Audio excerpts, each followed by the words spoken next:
सतगुरु सतनाम तुम्हें कोला को परनाम।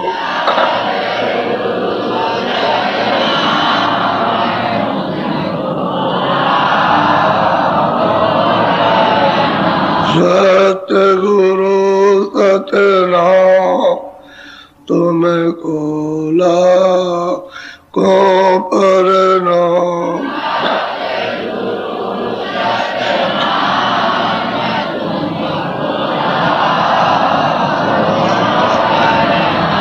कोटिन सूरज चांद सितारे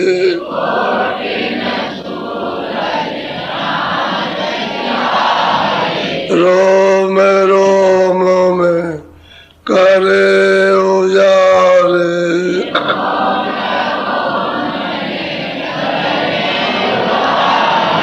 रोम रोम में करे उजारे।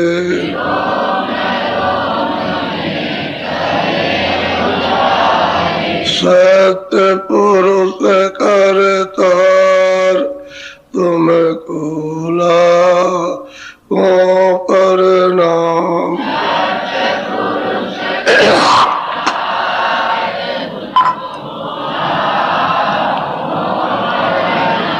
अरबों सूरज चांद सितारे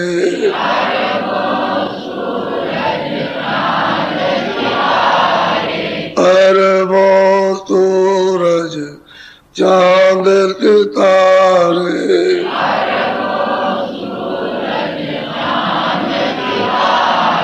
रोम रोम में करे उजारे।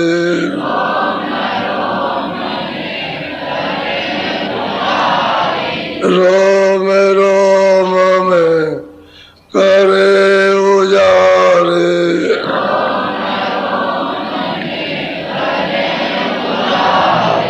अलग पुरुष करता तुम कोला को परनाम।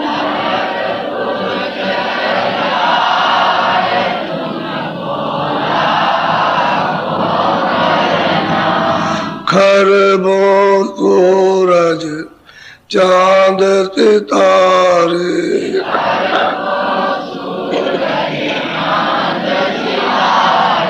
खरबों सूरज चांद सितारे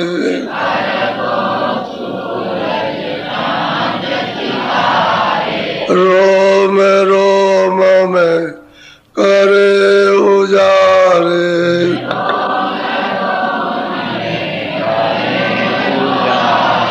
रोम रोम में करे उजारे।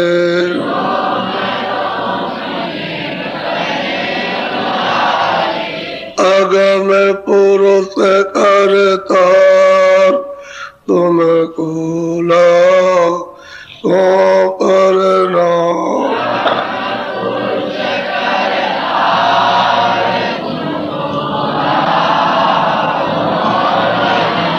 नील नील शशि मान उतारे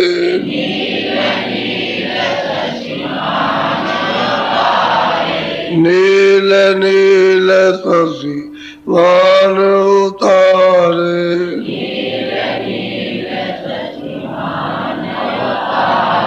रोम रोम में करे उजारे।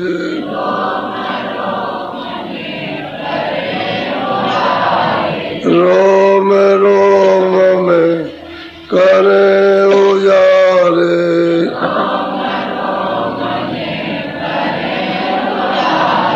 अनामी पुरुष करता तुम कोला को परनाम।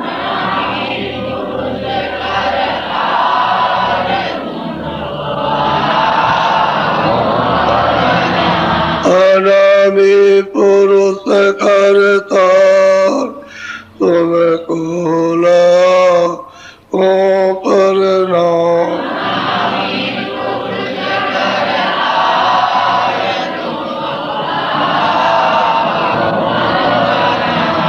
तुम्हें कोला को प्रणाम।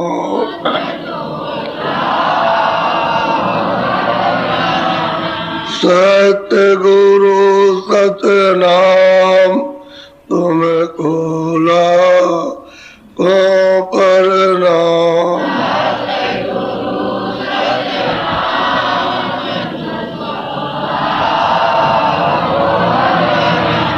तुम्हें कोला को प्रणाम।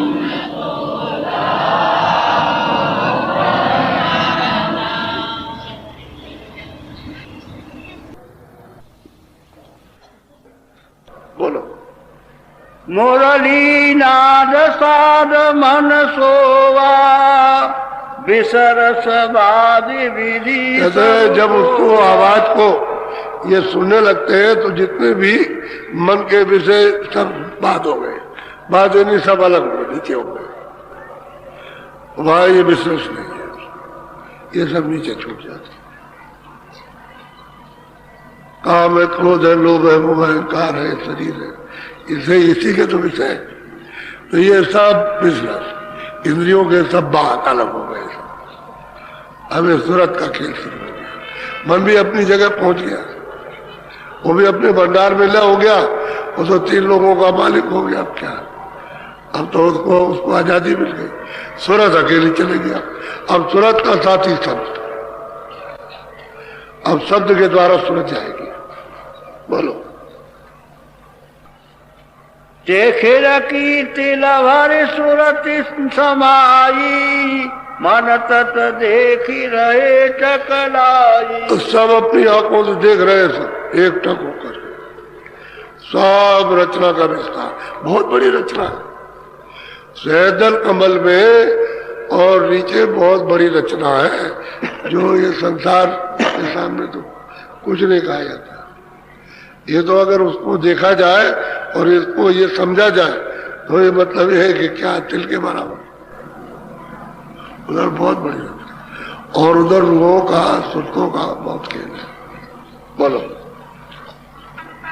जब उजास घट भीतर आवा तत तेज और ज्योति दिखावा। कहते हैं कि भाई सब ये देखा, ज्योत का दर्शन,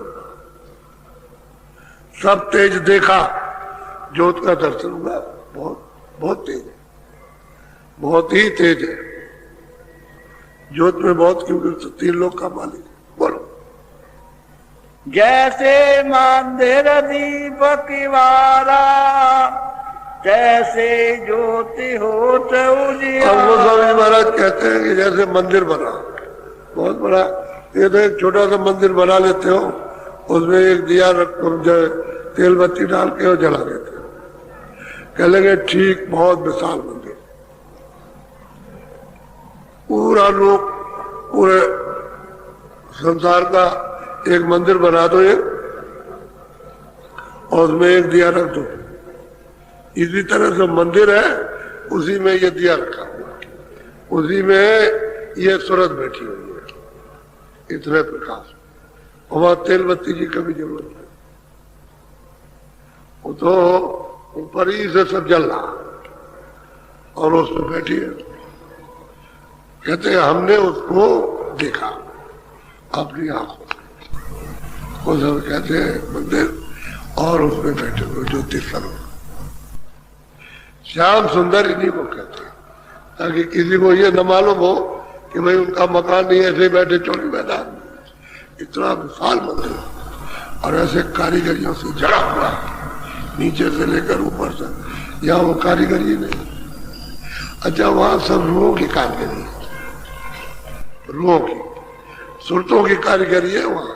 ये मसाला तो वहां मिलेगा, ये मकान बनाने का ईंट पत्थर, ये लोहा लकड़ी, ये तो वहां मिलेगा।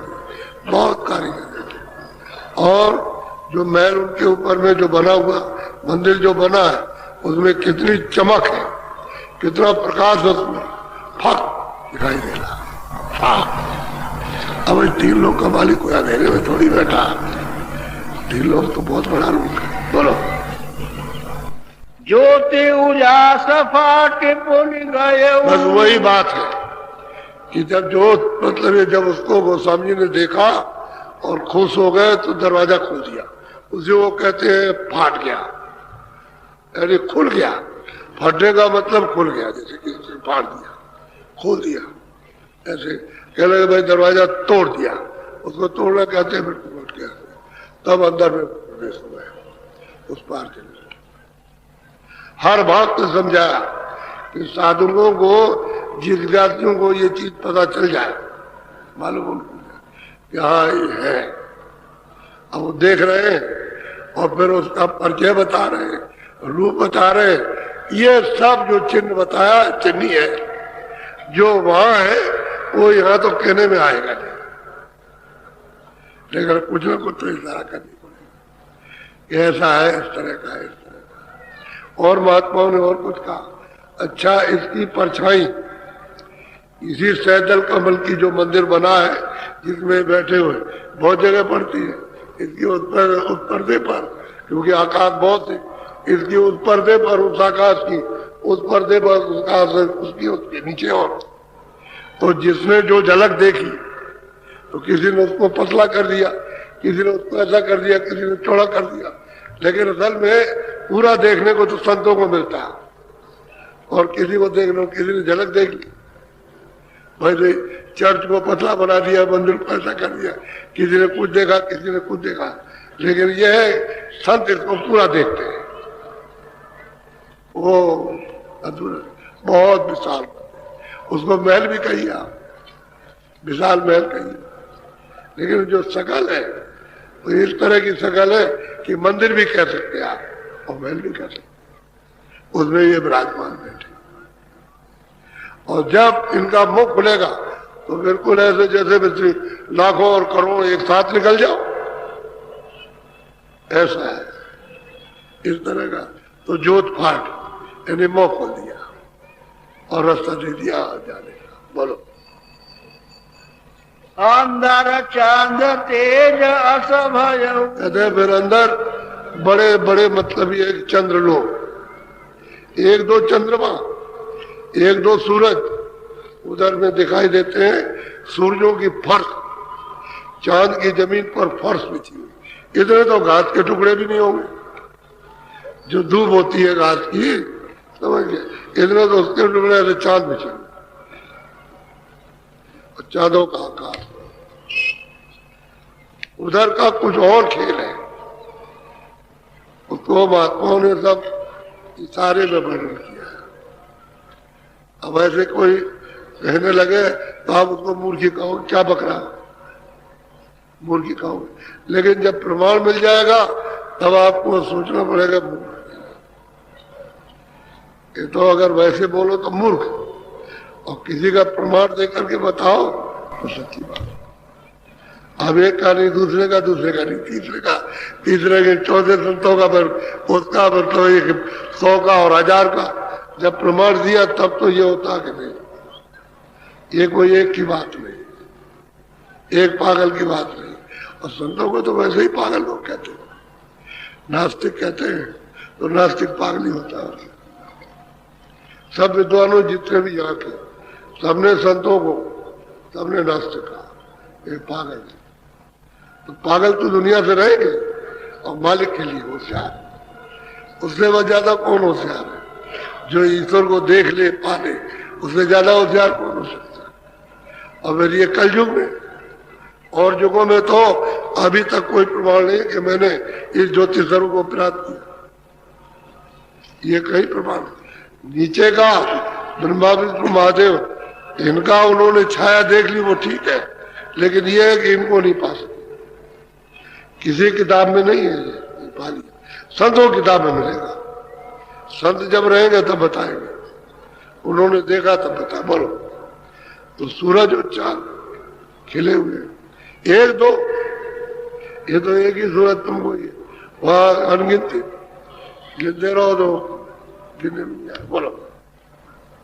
देखे तत् सोई मन हिराई, पुण्य चंदा देखे। अब ये कि उसने जो देखा मन, तो मन ने जो अपना तत्व जो पाया वो ही रह गया, अपने भंडार में ले हो गया, उसी ज्योति स्वरूप में लय हो गया, क्योंकि उसका असली जो तत्व था वो वही से आया था। उन्हीं ने लगा करके भेजा था कि सूरत के साथ जाओ तुम, और बुद्धि का भी एक तत्व है और चित्त का भी एक तत्व है और अहंकार का भी एक तत्व थोड़ी से लगा के भेजा, क्योंकि यही तो यहाँ फंसाएंगे, नीचे ले जाएंगे तो फंसाने का तो यही है। तो ये सूरत के साथ जब सूरत निर्मल थी तब तो ये निर्मल थे। अब ये कर्मों का जब अधिकार मिला तो आपने कर्म परसों के साथ किए तब ये गंदे हुए, तो इनके गंदे होने के बाद सूरत गंदी हो गई। ये झगड़ा यहाँ फंस गया, बंधन यहाँ पड़ा, वहां बंधन नहीं था, यहाँ बंधन अब नहीं जा सकते, और निकल जाओगे तो आनंद। अब वो अपने भंडार में मिल गया, बुद्धि अपने में, चित्त वो कह रहे अपने में मिल गया, अपने तत्व में, और सूरत अब मैदान में निकल गए। बोलो। चंद्र उजास तेज भय भाई, फूला चंद्र सा चांदनी छाई। भाई तो चंद्रमा का उजाल हुआ, फिर आगे जो देखा उसमें तो कहते हैं कि सब चंद्र में चंद्रमा, सब देख रहा हूं। अब गोस्वामी महाराज अपने घर ही में, अरे ये जरूर है कि 12 बरस की उम्र के ऊपर की बात है, नीचे की नहीं। 12 बरस के ऊपर ही महीना 2 महीना लग गया, तो अपने घर में बैठ के। इन लोगों का ये है कि घर वाले कहते थे पता नहीं क्या सनकी है, ऐसा लड़का सनकी पैदा हुआ, और 12-13 साल में तो इन्होंने पूरी संस्कृत रट ली जो पढ़ाई जाती थी। उस समय पर संस्कृत का ही बोला था, तो संस्कृत को रट लिया, यानी पढ़ लिया, और वो कहे पागल हो गया, अंदर से कुंडी बंद कर ले तो बैठा, कभी 2 घंटे निकले, कभी 10 घंटे में निकले, कभी रात नहीं निकले, खोले ही नहीं, कभी भूख प्यास बताओ, ये सब देखते रहे, आनंद लेते रहे, क्यों खोले, कोई बाधा डाल, और जब बाद में अपना खोलते और पागल आगल कुछ नहीं, पागल होने का क्या था, वो घर वाले तो सब पागल कहेंगे, देखने वाला पागल थोड़ी कहेगा, घर ही वाले पहले बकते हैं, उन्हीं के ऊपर पागलपन होता है तभी कहते हैं पागल। जब उनका काम मत करो तो पागल है, काम कर दिया तब पागल नहीं। अभी लड़की गुम हो जाए तो कहे पागल हो गई, एक गिलास ले आए, कर दी झाड़ू लगाते, कुछ क्या बैठे, तब तो कहेंगे पागल है, हो बिल्कुल ठीक है। सूरत देख रहे ठहराई, यो उजियास भरत जिम जाई। हम कहते हैं चांदनी, चारों तरफ चांदनी का इतना प्रकाश हुआ, इतना प्रकाश कि जितना प्रकाश सैदुल कमल में ईश्वर का ज्योति स्वरूप का नहीं, इतना प्रकाश। वो कहते हैं वो प्रकाश को बढ़ता जाता और तेज होता चला जाता। अब क्या मालूम कहां से आना, आगे चलेंगे तभी तो बताएंगे। गुरु महाराज ने बताया, अभी आगे चल रहे, देख रहे, तो जैसे जैसे देख रहे हो बता रहे कि प्रकाश एकदम से आ रहा, एकदम प्रकाश हो रहा। बोलो। जो जो सूरत चल गए, सीता तोर ठाम लख रहे। कहते हैं जैसे जैसे सूरत ऊपर बढ़ती जाती है वैसे ही आगे देखती जाती है, वैसे ही जगह मिलती जाती है, पहचान होती जाती है, आगे बढ़ती जाती है, चलती जाती है। अब ये गुरु ने जब बताया तो उनको लग गई लगन लग गई। वैसे ही है कि इन्होंने जो कुछ भी करना धरना था पूरा, उधर इन्होंने 17-18 साल के अंदर ही अंदर सब प्राप्त कर दिया। सब कुछ कर लिया अपना, पूरे पहुंच गए। ईश्वर को भी पाया, ब्रह्म को भी, पार ब्रह्म को भी, महाकाल पुरुष को, सतपुरुष को भी, अलग अगम अनादिधाम, इसी उम्र के अंदर में पहुंच गए, काम अपना पूरा कर लिया। जब काम उनका हो गया तो वहां एक काशी का रहने वाला एक हृदय अहीर जाति का, वो किसी सेठ के यहाँ नौका से सामान पहुंचाता था, सब लदवाता था, वो वहां रहता था। तो जब कुछ लोग भीड़ भाड़ आई दर्शन करने के लिए, क्योंकि ये कभी कभी कुछ कह दिया करे, जब कमरे से निकले तो कुछ न कुछ कह देते कि बड़ी आकर्षण हो, तो लोग आने जाने लगे। उसी भीड़ में वो भी आ गया तो इनको देखा तो मोहित हो गया। अब इनसे उसका प्रेम लग गया, तो अब बिना देखे उसको चैन ना पड़े, तो कभी दिन दिन भर रह जाए, कभी रात रह जाए। फिर धीरे धीरे धीरे धीरे फिर इनकी सेवा करने लगा। जो कोई भी सेवा हो, झाड़ू लगा देना, कपड़े भींच देना, ये कर देना, वो कर देना, तो ये तो करने लगा। रात रह जाए और बैठे बैठे रोता रहे, दर्शन करता रहा, रोता रहा, जो बचन सुने। इसी के ऊपर पहले कृपा हो गई इनकी, ये तो घर ही में कृपा हो गई, और इसको बता दिया इन्होंने और कहा कि तुम बैठ करके करना, और करके तब आना है। रोज करे, रोज आए, रोज करे। इसको घर ही में रह करके उन्होंने उस अहीर को, को घर ही में रह के पहुंचा दिया, उसका काम पहले कर दिया। उसी 18 वर्ष के अंदर ही इतना ही में काम उसका हो गया। वो तो और भी काम करते, लेकिन बड़ी भीड़ चली गांव की उम्र करके चारों तरफ से कि चलो दर्शन करने आए, तो उसकी जाति का दर्शन करना। और सब अपनी अपनी तकलीफ जैसे आते हैं, हमारी ये तकलीफ हमको, ये हमारा बच्चा, हमारी ये वो ये वही है। तभी इस परेशानी को देख कर तो निकल गया, ये जान पहचान रहे कि बाहर कोई नहीं आ सकता। ये असली बात है, जिन्होंने प्रेम प्राप्त कर लिया। ये सब कुछ कहेंगे, अभी आपको सब बताएंगे कि मैं अनामी धाम में पहुंच गया, सतपुरुष के पास पहुंचा, अलग पुरुष के पास पहुंचा, धाम में पहुंच गया, ये सब बताएंगे। तो असल में संत जो है वो कह करके जाते हैं, ऐसा नहीं है। और कुछ ऐसे भी हैं जो कुछ नहीं कहते, चुपराप रहते हैं, बस अब चले जाते हैं ऐसे। आप पता नहीं अंदर से कुछ करते होंगे, जीवों के लिए कुछ करते होंगे, आए हैं तो कुछ ना कुछ करेंगे, लेकिन ये है कि जायरा में मालूम नहीं होता, करते रहते। ये इन्होंने अभी तो चढ़ाई हो रही है इनकी। बोलो। देख शैल ब्रह्मांड समाई, तारा अनेक आकाश दिखाई। वो कहते हैं कि मैंने आसमानों की यानी ब्रह्मांडों की सैल की, तो एक दो ब्रह्मांड कहते हैं मैंने ब्रह्मांडों की जब सैल की तो वहां हमको अनेक चीजें दिखाई दी, अनेकों तारे, अनेकों ये, अनेकों। तब हमने अपनी आंख से देखा। हो ये तो यहाँ एक ही मतलब है, आपका सूरज चांद एक ही है। इन तारों में तो कुछ है नहीं, ये तो ऊपर में जो स्वर्ग वैकुंठ में और उसके ऊपर जो चारों ग्रहों के छोटे छोटे मंडल है, उन्हीं का आश्रय है, छाया है जो आपको दिखाई देती है।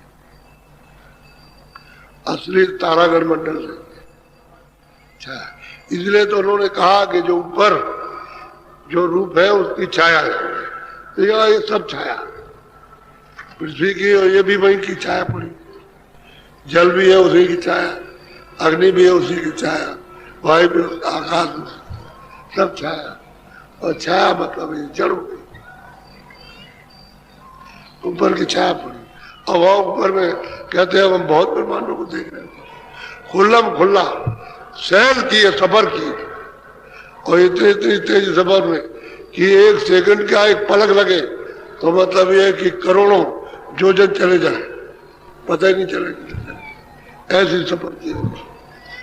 कहते मैंने ब्रह्मांडों की सफर की, अंधे बन के थोड़ी रहे, कुछ देखते रहे कुछ पाते नहीं। बोलो।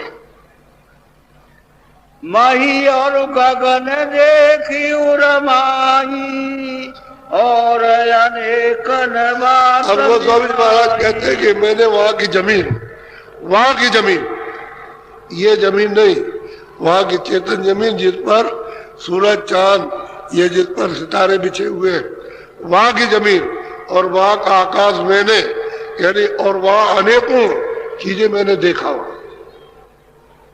वहां की जमीन अलग है, यानी उल्टा है। स्वर्ग वैकुंठ की जमीन स्वर्ग यहाँ नहीं है, वो आंखों के ऊपर उसकी जमीन अलग है और उसका आकाश अलग है। वैकुंठ की जमीन है ना, वैकुंठ का आकाश। और मतलब ये है कि सूक्ष्म लोग ईश्वर का धाम है, उसकी जमीन उसका आकाश अलग। कहते हैं मैंने तमाम मतलब ये है कि आकाश और जमीन वहां की देखी, और तो क्या हो रहा, बहुत विविध बात की रचना। बोलो।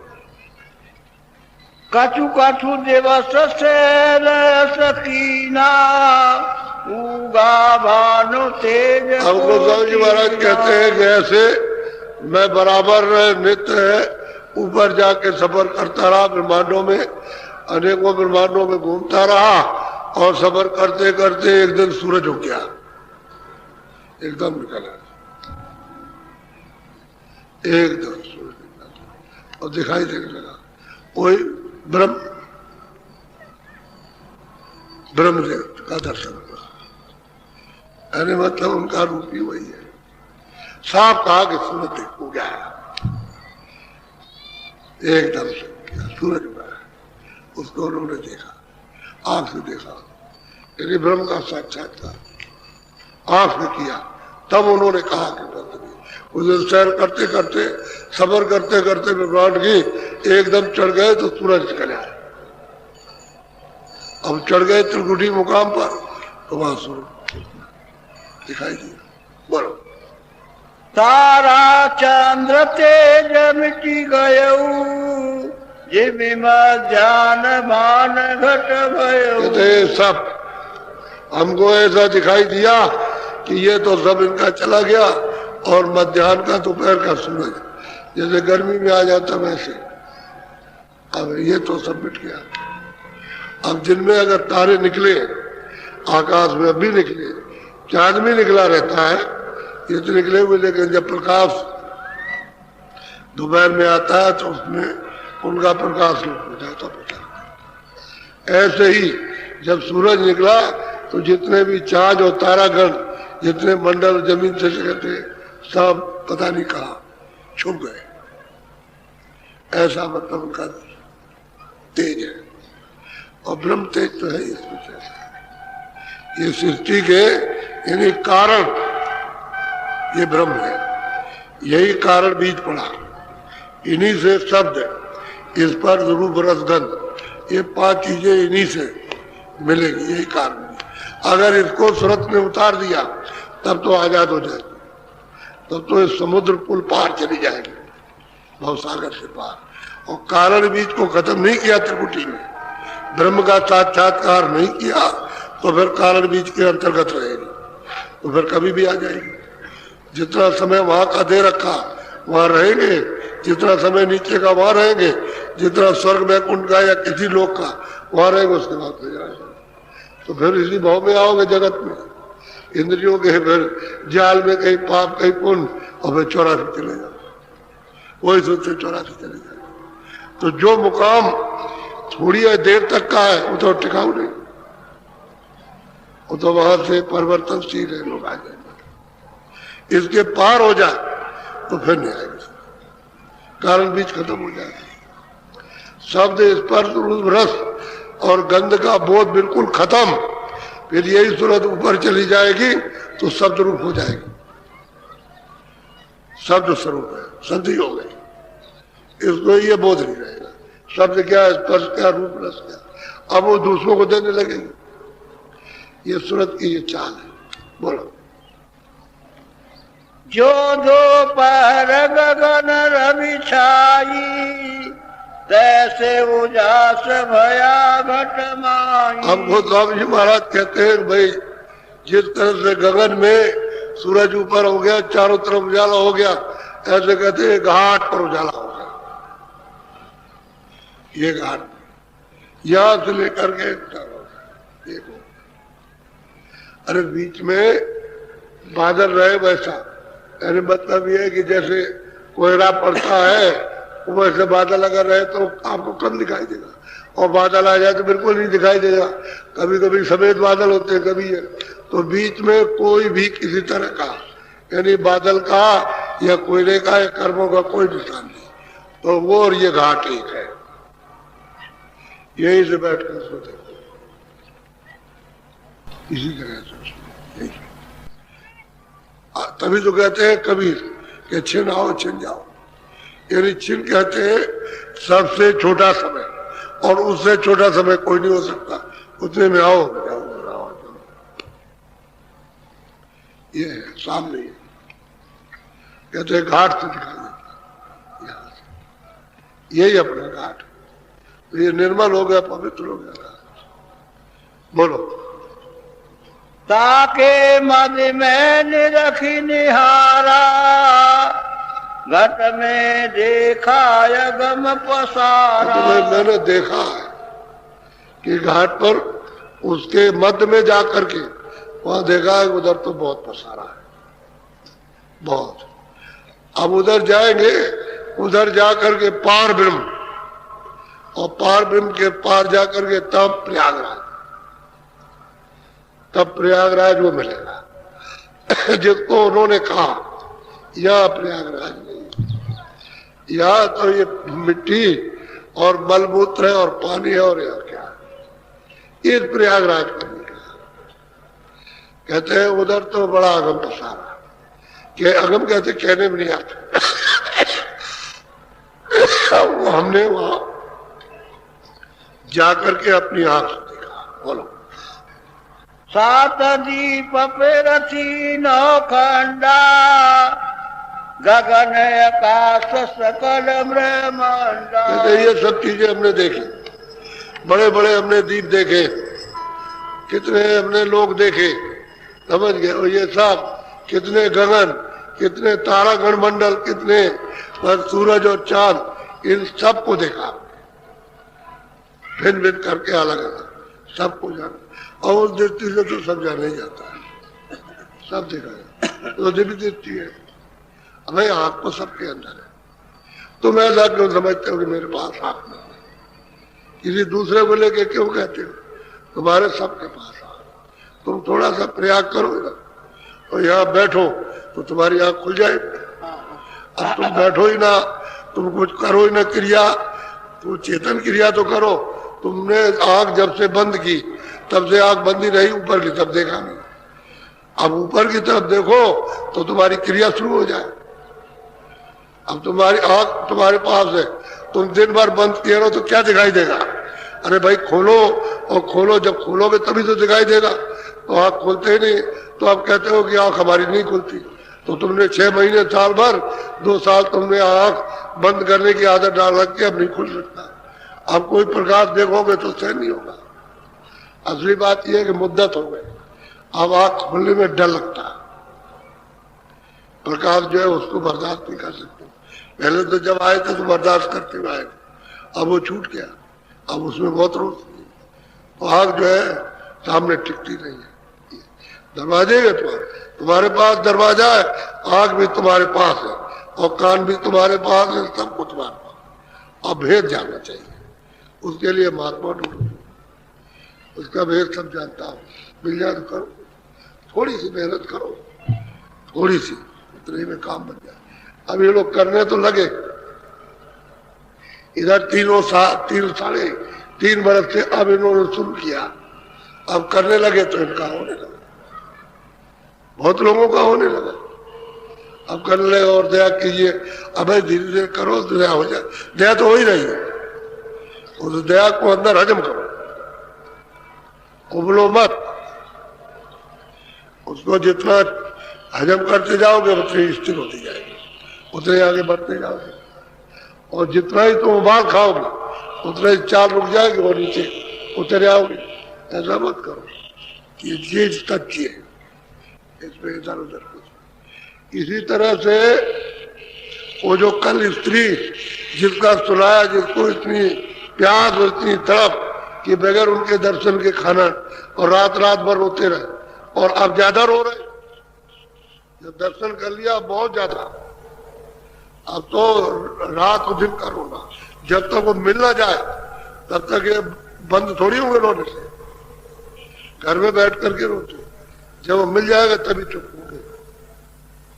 जब तक नहीं मिलेगा, जब तक आग नहीं खुलेगी और ऊपर चढ़ के देखेंगे नहीं, तब तक रोना नहीं जाएगा। तो मिलना ऐसी तड़प, जब रहती ऐसी तड़प में संसार कहीं है, सब धूला धक्कर, उससे कौन क्या करेगा, ऐसी तड़प होती है। अब स्त्रियां जब अपना जो कुछ उनसे पाती है, अब अपना सुनाती है, तो अपना जब ही खोलेंगे जब उनका काम बन जाएगा। अब स्त्रियों ने खोला तो दांतों तले लोग उंगली दबाते हैं स्त्रियां। और फिर ये दूसरे मजहब, गोस्वामी जी महाराज का तो कोई मजहब ये था नहीं, कोई मजहब का कोई मुद्दा। कोई अगर मुसलमान हिंदू के यहाँ है तो काफिर कहलाता है, तो मुसलमान पहुंच गए उनके पास। अब उनको सबने काफिर करार कर दिया, ये काफिर है। अब काफिर ने तो उसको पा लिया, काफिर ने मालिक को प्राप्त कर लिया।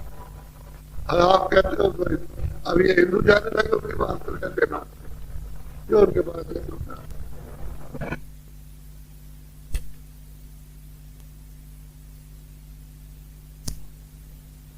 देख लो बाबा, कोई कुछ कह रहा, कोई किसी वजह से स्त्रियों ने पाया। जो इनके पास जाएगा उसको मिलेगा, जो बात पास जाता।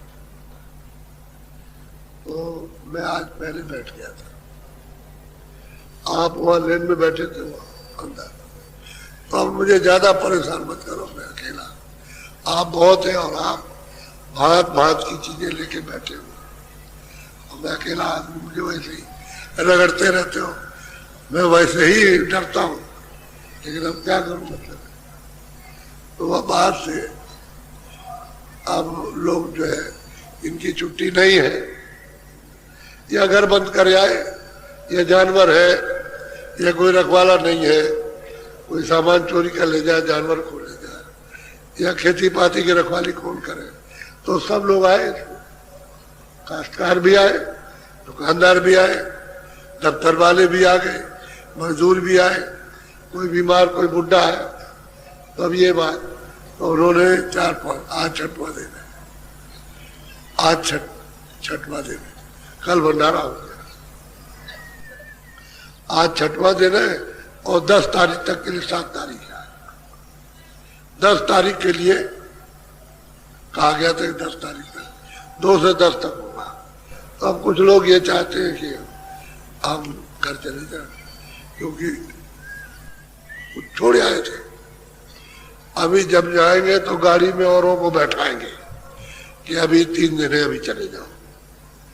तो बेचारे वो तड़प रहे कि हमसे कह गए थे और वो सत्संग सुनने लगे और अभी तक नहीं आए। तो कुछ ऐसे भी है, कुछ बेचारे जो है घर बार छोड़ आए, तो ठीक है जाओ, लेकिन ये है कि तुम इसको बिल्कुल एकदम से याद करके और रोज करो। काम के बाद जब फुर्सत मिले, बच्चों की सेवा बाद रोज भजन, सुमिरन, ध्यान और भजन, ये तीनों चीजें रोज करो और इसको छोड़ो मत। और किसी अवस्था में मुसलमान कुछ नहीं करता, लेकिन जब उसका समय होगा तो वही रेल पर, कहीं भी किसी जगह सड़क पर किसी जगह भी बैठ जाएगा, 1 रुपया हाथ डालने लगेगा और कुछ नहीं करेगा, तो बहाना तो उसका इबादत करने का कि भाई मैं इबादत करता हूँ, ताकि लोग पूछेंगे तो मुसलमान हो करके समय हो गया तुमने इबादत नहीं की। उसको ये भी खौफ है, तो खौफ से बचने के लिए उफट बैठ जाता है, इबादत करता। तो तुमको तो सच्चा भजन करना ही चाहिए, उसको तो रास्ता मिला नहीं। तो मोहम्मद साहब ने क्या किया और क्या बताया होगा, वो तो ये उनके समय में थे नहीं, अभी आए अब इनको तो कुछ पता नहीं इबादत किसका आना, और आपको मालूम नहीं पूजा पाठ किसको कहते, तो तुम तो रोज अपना भजन ध्यान सच्चा किया करो, सच्चा। और जो कोई जान जाएगा वो करने लगेगा, नहीं जानेगा सब लोग ऐसे ही फंस जाते, नकली करने लगते। तो ये अभी मैं नाम दान देता हूँ, आप बंद कर दो, बंद करो आप। उन्होंने पहले ही सुना दिया कि हमने पिया को पा लिया। अब तो वो साधन की बात कर रहे हैं, लेकिन पहले ही उन्होंने जड़ दिया कि हमने पिया को पाया, और पिया और हम एक है।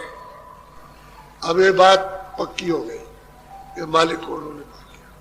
वो कहते हैं कि भाई मैं जहां से आया हूं वो तो मतलब 3 लोग, उसके पार, पार ब्रह्म के बाद भी चौथा पद, चौथा लोग, और चौथा पद और चौथा लोग सतलोक। और जो वहां पहुंच गया वो आगे जा रहा, जो भी पहुंचेगा वो जाएगा आगे।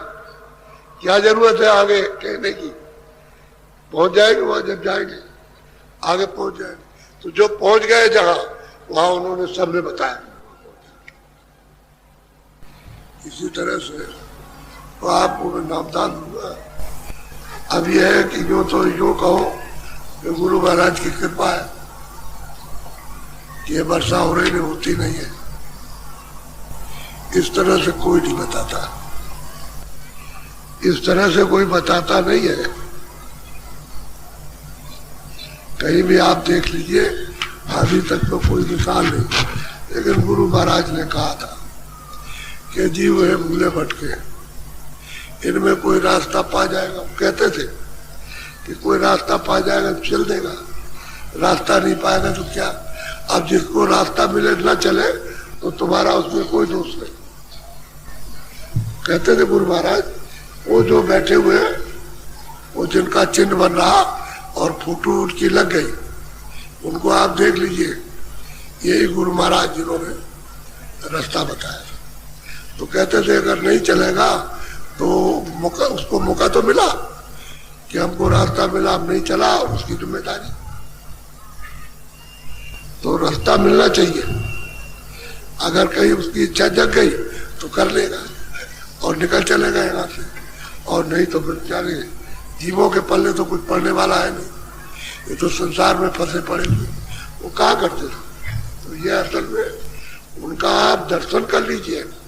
मैं तो आपके सामने हूँ, समझ गए, लेकिन मैं उनको बताना चाहता हूँ कि इन्होंने ये चीज अपनी कृपा दया की, ये अमूलक वस्तु उन्होंने कृपा करके दी। उनका मेरा तो कुछ है नहीं, मैं तो आपके साथ, मैं तो कोई कुछ कहना ही नहीं चाहता कि आप कुछ, तो किराए का मकान है, और अभी अब है तो समय निकट आ रहा, ये तो खाली हो जाएगा, तो खाली हो जाएगा। अपना यहाँ क्या रखा, क्या है अपना, कोई चीज अपनी नहीं है, सब दूसरे का। और इसको जाना तो पहले से तैयारी ना करो, पहले से छोड़ दो इसको और चलो अपने घर में रहो। चल के इधर से छोड़ो, घर में रहो। और घर आपने नहीं बनाया, घर में नहीं पहुंचे और इसी घर में रह गए और फिर यही रहेंगे, तो फिर मतलब है रो, चिल्लाओ, तकलीफ पीड़ा उठाओ। इस घर को, इसी घर में रह करके उस घर को प्राप्त करो और पहुंच जाओ, इसको छोड़ दो अपने घर में। अरे भाई तुम मान लो कहीं नौकरी करते हो, तुमने कोई मकान बनाया, क्या नहीं बनाया, तो मकान कहीं बना लो, क्योंकि अभी तुम्हारा रिटायरमेंट आएगा तो कहाँ रहोगे, तो कोई घर रहेगा तुम्हारे जाना। अब घर तो आपने बनाया नहीं, और आप निकल के फिर ये इधर से निकलो 84 भेज देगा, इससे निकालेगा घर से, ये घर है। अरे ये घर किराए का, जिसमें जीवात्मा मन बुद्धि चित्त है ये सब रहते हैं, ये किराए का मकान खोल है, इसमें से निकाल के 84 में बंद करेगा, उस खोल में, वो भी खोल है वो 84। और तुम अगर ऊपर घर बना लो तो इसको छोड़ के अपने घर में आराम से रहो। इन लोगों ने अपना घर पा लिया, अगर कभी भी छोड़ सकते, इनको क्या, अपना घर बना चुके, घर को जाते जाते रोज, यहाँ का कोई लगाव नहीं है, रोज आते, उसका जितना है उसने श्वासों की पूंजी दी है, उसकी यहाँ बिता देंगे। उसने पूंजी दे रखी है श्वासों की कि इतने दिन की पूंजी है, इतने समय की, तो पूंजी को अब पूरा किए देते, पूंजी खत्म हुई तो घर में जाएंगे। बस ये बात है। तारीख रख दी, इस तारीख को अपने देश चले जाओ, इसके पहले नहीं जा सकते हो और इसके बाद नहीं, अभी इस तारीख में चले जाना। जैसे किसी ने टिकट लिया जहाज का कि आज वो जहाज जा रहा तो आज पहुंच जाओ, अगर नहीं गए तो टिकट भी बेकार और आप रह जाओगे, जाओगे भी। तो समय से आप, इसलिए समय से इतना समय दिया है, इतना समय हमारे देश में आप रहो और इसके पहले नहीं। इसे अभी हम नहीं छोड़ेंगे आपको, वो तारीख है उसी दिन चले जाना, छोड़ देना। तो तैयार पहले हो जाओ, जाओ आओ, जाओ आओ, ये नहीं कि चले गए फिर लौट के नहीं आओगे, जाओगे फिर लौटे आओ, फिर जाओ फिर लौटे आओ, उसका समय आप पूरा कर देना। अरे वहां जाते जगह आते, वहां जाते आओ जाओ, किसी मुल्क में ऐसे ऊपर के अपने देश में आओ और जाओ, और देशों में भी आओ, जाओ लौटे आओ, इसमें लौटे आओ, और फिर जब पूरा हो जाए तो हमेशा वही रह जाए। नाम देंगे। दो बातें सुनो, चोरी चमारी, झूठ बोलना, धोखा देना, ये तो आसान बात है, ये तो छुड़ाना आसान है, कोई बड़ी बात नहीं है। लेकिन ये शाकाहारी होना, क्योंकि आजकल जो रुख चला है, समझ गए, तो ये चला है कि अशुद्ध आहार करो। ये चला हुआ क्यों? इंद्रियों को ताकत अशुद्ध आहार से मिलेगी। हम कहते हैं अशुद्ध आहार से आपकी ताकत खत्म हो जाएगी, आप फिर आगे चलने फिर बीमारी हो जाएगी। तो शुद्ध आहार, अनाज, सब्जी, फल, दूध, घी, आपको भूख लगे 10 बार खाओ, 20 बार खाओ, अच्छे कपड़े पहनो, अच्छे मकान रहो, और हुक्का पियो। तंबाकू तो लाचारी की बात है, ये बात है, ये बीड़ी लाचारी पीने लगे। हुक्के के लिए आपका चलन है बहुत दिनों से, तो हुक्का पीजिए आप, उसके लिए मना नहीं, हुक्के में कोई नुकसान नहीं। बीड़ी, सिगरेट, तंबाकू सब में नुकसान है इस शरीर के लिए। उसमें मतलब ये, अब कैंसर जगह जगह हो रहे हैं। कैंसर ऐसे नहीं होता कि तुमने नहीं पिया, लेकिन दूसरे के साथ खाते हो, उठते बैठते खाते हो, उसका छुआ हुआ वो खा लेते हो तो बीमारी फैल जाती है। ऐसे बहुत बीमारियां लगे। और इस तेबियां अपनी अपनी बच्चियों को और खुद जो महीना रहे, महीने में 5 दिन के लिए आपके पास में मासिक होता है, उस समय पर कोई स्नान न करे। इतना मुंह और इतने हाथ, इतने पैर, इन पर तो पानी पड़ना चाहिए। और कपड़ा आप 5 बार 10 बार बदलो, लेकिन नहा नहीं सकते। अगर देवियां बच्चियां नहाएंगी तो इनको तरह तरह की बीमारी हो जाएगी, और उस बीमारी को डॉक्टर ठीक अपनी दवा से नहीं कर सकते, ये पक्की बात है। इसलिए उससे कोई काम मत लीजिए। रोटी अगर बनवाएंगे, उनके हाथ का उन दिनों में खाएंगे तो आपको भी वही बीमारी लग जाएगी, जो उनको लगेगी वही आपको लगेगी। इसलिए आप रोटी वोटी बना के मत खाइए, चुपचाप उनको 4 दिन तक रहने दीजिए। 5वें दिन जब वो ठीक हो जाए तो नहाए खूब अच्छी तरह से, तब आपका सामान छोड़े, चुपचाप कोई काम भी मत लीजिए उससे।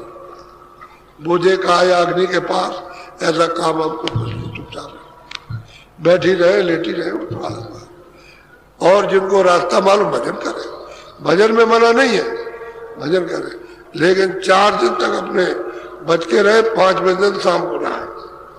अगर ये आप उल्लंघन करोगे तो बीमारी आपको निश्चित है कि लग गई, और बीमारी जा नहीं सकती, और उससे बच्चा भी जो पैदा होगा बीमार होगा, और पति जो है वो भी मतलब बीमार हो जाएगा।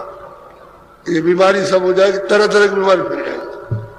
अब वो बात तुम्हारे सामने आ गई, अब मैं क्या करूं? मैं तो पहले से कभी कभी कह दिया करता था, अब मुझे जब इतना सब कुछ है तो अब क्या करें, अब स्पष्ट कहना पड़ता कि अगर इनको बताएंगे नहीं तो इनकी इशारे में समझ में नहीं आता, क्या करें। अब ये तरह तरह से जो बीमारियां आ गई और अब तुम बिल्कुल डॉक्टरों की दवा से उब गए, और डॉक्टरों से उब गए तो अब क्या करोगे? यहां तो कोई दवा वैसे है नहीं। दवा तो संयम है,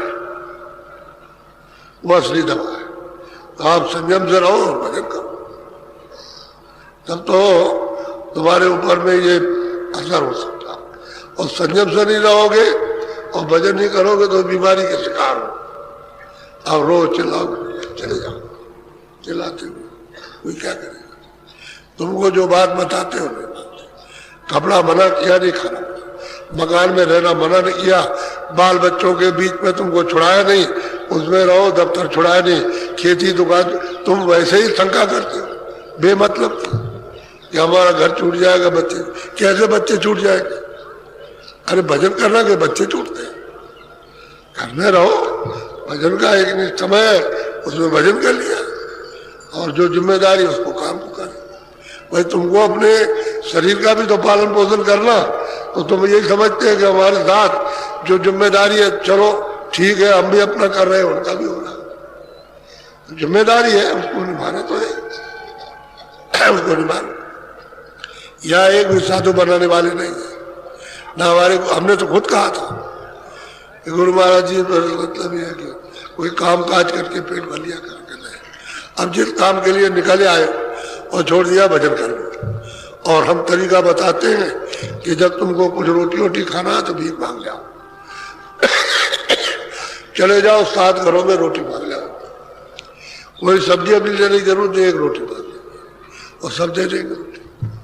अब कोई नालायक होगा, कहते हैं जैसे मनुष्य नहीं होगा, कोई पागल हो तो मना कर देगा कि रोटी ले आओ, 7 घरों से कोई मिल जाए रोटी, तुमको इससे क्या मतलब? रोटी मांग लो, उससे तुम्हारे ऊपर कोई असर नहीं होगा और भजन ठीक होगा।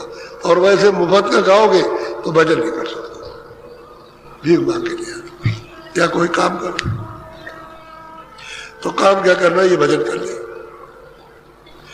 अब भजन कर ले, भजन कर, ऐसे कहे भजन कर ले, फिर कहे मेरे सामने कर ले, यही गुरु महाराज कहे मेरे सामने कर ले, अभी मैं मौजूद हूँ, अभी जल्दी हो जाएगा, मेरे सामने करो तो ही हो। जब मिले, जब सत्संग में भजन में किया, भजन किया तो भजन खूब कर ले, खूब अच्छी से लग के कर ले, ये काम है हमेशा। सत्संग तो जो देते थे, सुनाते तो सुनाते थे, लेकिन भजन बड़ा बोलते थे, बहुत भजन कर ले, साधु है भजन कर ले। वही बात है कि आप घर में रहो और समय आपको मिलता है उसमें भजन करो, और थोड़ा सा संयम से रहो, वो जरूरी है संयम। तो नहीं रहोगे तो मुश्किल है, तो मैं नामदान दूंगा, कोई नशा। एक बात का ध्यान रखो, कोई आदमी बैठ के नाम ले जाता है तो उसको सत्संगी कभी मत समझना। कब समझो? जब सत्संग का काम करे, कोई नशा न करे, कोई अशुद्ध आहार न करे, समझ गए, और दिन में काम करे, शाम को भजन करे, तब तो सत्संगी हो जाएगा।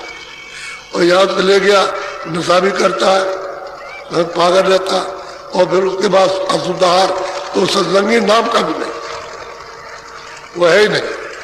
वो तो चला आया किसी के चक्कर में बैठ गया, अब उस वक्त नामदान हो रहा, बैठ गया तो लेके चला गया। वो नामदानी ऐसे नहीं है, नामदान का काम करे, बाहर से भी और अंदर से भी। इधर बाहर का संयम और इधर में भजन, उससे रहेगा तो फिर नामदान, तब तो सत्संग के लायक हो जाएगा।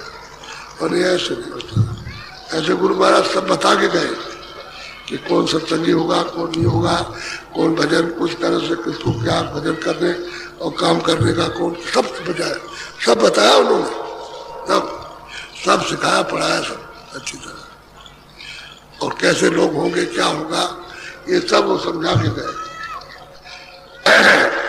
और भजन करो, भजन, ये बात। इसलिए आप एक दफे पूछा कि स्वामी महाराज भीख मांगने का क्या मतलब, शंका हुई तो पूछा हाथ जोड़ के, भीख काम कर रहे तो क्या?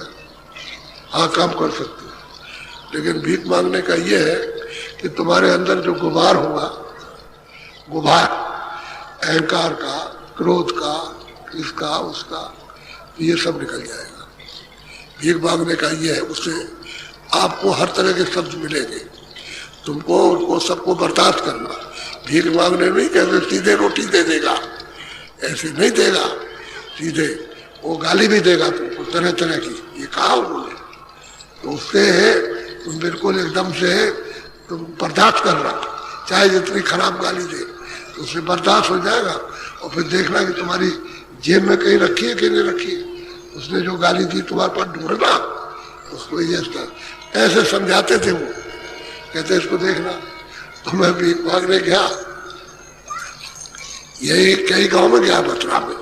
जब यहाँ भजन किया तो यहाँ मथुरा उधर उत्पार में गुफा है, वो तो बनाते थे नाव, कभी उधर से आए और बस मल्लाह की 10 मिनट भी बैठ जाए तो ये कहे ये भी मल्लाह है, उनको क्या मालूम कुछ करते।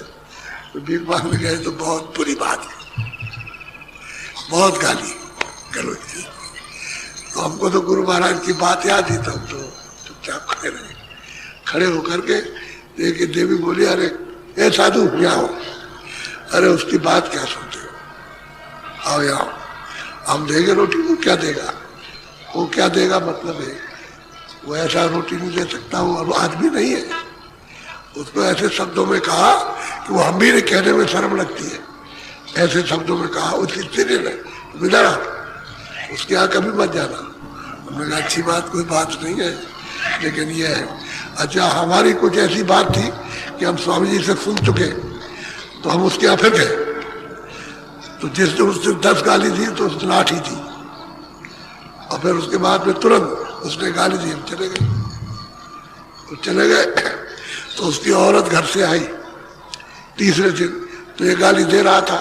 सबसे कहा कि तुम बकवास करते हो, तुम आदमी हो, तुम आदमी, तुम जानवर हो, तुमको क्या मतलब कौन आता कौन जाता, चले जाओ। तो उसको अपने पति को निकाल दिया उसने, और बहुत बुरी बात कही उसने। फिर उसके बाद हम चले, हमने लिया नहीं कुछ भी। उसने कहा तो जरूर गई, अंदर गई, पता नहीं क्या ले आती। तो हम फिर चले गए, फिर अपना मांग पे चौथे दिन फिर आई। तो दरवाजे पर मिली और ये जा रहा था, तो ये खड़ा हुआ, अरे कहने लगे जाओ तुम अपने काम से जाओ, तुम पागलपन में चले जाओ, जाओ यहाँ से निकल जाओ। बाबा जी बैठ जाओ, बैठ जाओ, थोड़ा बैठ लो, इसकी बात पर ध्यान मत देना, मैं अभी आ रही हूँ उधर से। तो गई तो गर्म गर्म रोटी एक ले आई, इसको लो और रोज आया करो। उसी स्त्री ने कहा रोज आया, हम तैयार रखेंगे। तो आदमी बदल जाता है, लेकिन बर्दाश्त करना पड़ता है। स्वामी महाराज कहते थे सबकी बात बर्दाश्त हो जाएगी, कुछ कहेगा, कुछ ये कहेगा, कुछ ये कहेगा, कुछ ये कहेगा, सबको बर्दाश्त करने में फिर उसमें फिर पक्के हो जाओगे और कोई असर नहीं होगा, वचन बन जाएगा। तो सही बात है, अगर ये अनुभव नहीं करोगे, किसी ने गरम कोई बात कह दी तो मारपीट हो जाएगी, और फिर बर्दाश्त नहीं करते तो तुम्हारा वचन बिगड़ जाएगा। तो ये सब सिखाया करते थे, और गृहस्थी में रहना बताया था कि भाई गृहस्थी में लोगों को कैसे रहना चाहिए, किस तरह से। कोई गाली गलौज करता हो, कोई कुछ करता हो, कुछ करता हो, तो बस ये तुम सुनते रहो, चुपचाप कुछ मत बोलो एकदम, तो फिर अपने आप ठंडा हो जाएगा, अपने आप। और फिर जब देखेगा तो फिर गाली देगा, फिर कुछ मत बोला, फिर ठंडा हो जाएगा, और फिर बोलेगा फिर 4-5 बार, फिर वो उसको ये अकल आएगी कि हम ही बेवकूफ है, हम ही पागल है, ये कुछ नहीं कहता, आप कहता, तो कहेगा अरे भाई हमको माफ करना, हमने तुमको गाली गलौज की है, फिर वही माफी मांगेगा। ये भी सब बताया, और ऐसा होता है, इसी तरह का होता है। तो बर्दाश्त कर लो, बर्दाश्त, भजन करने वालों को तो बर्दाश्त करना चाहिए, कुछ भी काम करो। तो अब मैं आपको नाम दूंगा, शाकाहारी रहना। अंडा, किसी पशु पंछी आदमी का मांस, किसी का भी जीव जल के जीव, ये किसी का सेवन मत करना, शाकाहारी। महीन मोटा अनाज खूब, सब्जी सूखी गीली, और सूखे गीले फल खूब, और खूब तो मतलब भूख लगे तो दिन भर दूध का गिलास पीते रहो, बाबा जी मना नहीं करेंगे, लेकिन ये शाकाहारी रहो। और नशा मत करो। हुक्का पियो, घर बीड़ी पी सकते हो, हम तो नहीं पीते, हमने तो पिया नहीं है, आप पी सकते हो, लेकिन हुक्का पियो तो अच्छा रहेगा, वो आपको लाभ करेगा हुक्का। अरे भाई हवाई वायु ही तो खर्च करना है, जो बेकार होता है, जो बादी का विकार होता है उससे खारिज हो जाता है, इसलिए पीते हैं। और कोई इसमें कुछ है नहीं है कि भाई हमारा मतलब यह कि पेट भर जाएगा फिर आप उसकी आदत बना लो, बात अलग है। वायु विकार जो बादी का असर होता है, विकार होता है, उसको खारिज करो तो निकल जाती है। इसलिए हुक्का पीना चाहिए, ताकि और कुछ नहीं। ये शुद्ध और कोई नशा मत करो। जितने नशे हैं बुद्धि को पागल करते हैं, एक भी नशा मत कीजिए, तब आपका ये काम ठीक बनेगा, भजन होगा, शाकाहारी रहोगे। और किसी की दुकान में मत खाना, वहां से कोई खाना मत खाओ, वो कहेगा हम शाकाहारी कुछ नहीं। हम गए तो हम पूछते फिरे, हमने भाई यहाँ कहीं चाय मिलती है, यहाँ अगर आपके परवर में, तो कह लगे कि चाय मिलेगी। हमने भाई वहाँ ये चीज़ बिकती है, कह लगे कि अच्छा आप बताते हैं। तो उसने बताया कि एक रामेश्वर नाम का एक आदमी रहता है, उसकी दुकान में जाओ, वहाँ शुद्ध चाय मिलेगी, और कुछ नहीं, खाली चाय बनाता है। तो वहाँ गए तो हमने जाके पूछा, आदमी को भेजा, बेटा पूछो अंडा मिलेगा, उसने कहा अंडा मिलेगा, और जाओ अंडा, वो बहुत सी दुकानें हैं देखी, हमारे यहाँ मिला। तब ये हुआ क्या हो गए, तो पूछा हमारे यहाँ से पूछा, अब तो चाय बना के पिलाते, और बहुत बिक्री होती है, दिन भर रात भर बैठे रहे तो बिक्री होती रहे ऐसे। तो असल में बात यह है कि आप उसको भी आप समझ बूझ करके, क्योंकि उसका भी असर आप पर आएगा, बगैर असर के रह नहीं सकते हो, वो असर जरूर होगा। संग दोष उसका तो असर आता ही है, तो थोड़ा बचाव रखो, धीरे धीरे सब छूट जाएगा। बचाव रखिए सब, लेकिन आपको बताए देते कि आप मतलब इन सब चीज़ों से बचने की कोशिश कर रहे हो कि बचते रहो। अरे भाई शाम को नहीं मिलेगा, सुबह मिल जाएगा, सुबह का शाम को मिलेगा, क्या बात है, वो एक बार थोड़ी जाएंगे, थोड़ी देर में मिल जाएगा। अब खाना भी तो एक आदत है, एक वक्त खाने लगो तो एक ही वक्त आदत पड़ जाएगी, फिर तो अगर दूसरे वक्त खाओ तो पेट खराब हो जाएगा, तो आदत है, इसलिए आदत को तो बदलना चाहिए। अच्छा बोलो जय गुरुदेव। अब नामदान दूंगा। नामदान कहते हैं आत्मधन का दान।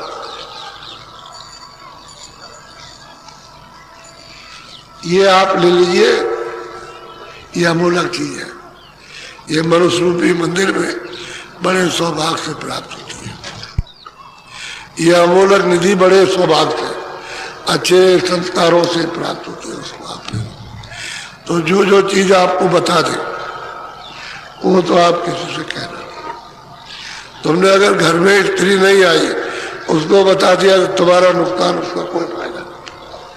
किसी गैर से तुमने कह दिया तो उसका तो कोई कुछ फायदा नहीं, तुम्हारा नुकसान हो जाएगा, और वो तुमको पागल कहेगा। ये सब चीज कहाँ से जाए, क्योंकि उसको तो पता है नहीं। तो जो चीज आपको अमूलक मिले उसको छुपा के रखो एक बार, और जो जो बताया जाए वो किसी से कहना नहीं। इन चीजों को पहले इसलिए समझा देते हैं कि तुम बड़े उतावले हो जाते हो कि चलो हम इसको बता दें, इसको बता दें, इससे कहते हैं, तो तुम फिर पीछे से रोते रह जाते हो। तो कहना किसी से नहीं, पीछे तुम्हारा सब नुकसान हो जाएगा,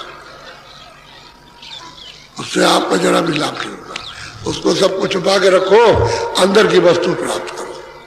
तो जो जो नाम परमात्मा का बोलूंगा आप लोग सब एक साथ बोलना, अलग अलग नहीं, सबके मुख से एक आवाज निकले ताकि बाहर आवाज हो और सुनाई दे कि आप बोल रहे हो। तो ये जानना चाहते हैं कि आप शुद्ध बोल रहे हैं क्या शुद्ध बोल रहे हैं। अगर अशुद्ध बोलो तो शुद्ध कर लेना। तो जो जो नाम बोलता जाऊंगा आप बोलते जाना, और जब मैं चुप हो जाऊंगा तो चुप हो जाना, ऐसे बैठ जाओ पंथी मार के आराम से, ऐसे ऐसे ऐसे, जिसमें आपको सुनना पड़े। ये थोड़ी मैं कहता हूं कि ऐसे बैठ जाओ, आराम से बैठो, जिसमें आपको बैठने में ये आसन सुखासन, सुखासन, ऐसे बैठे। अच्छा,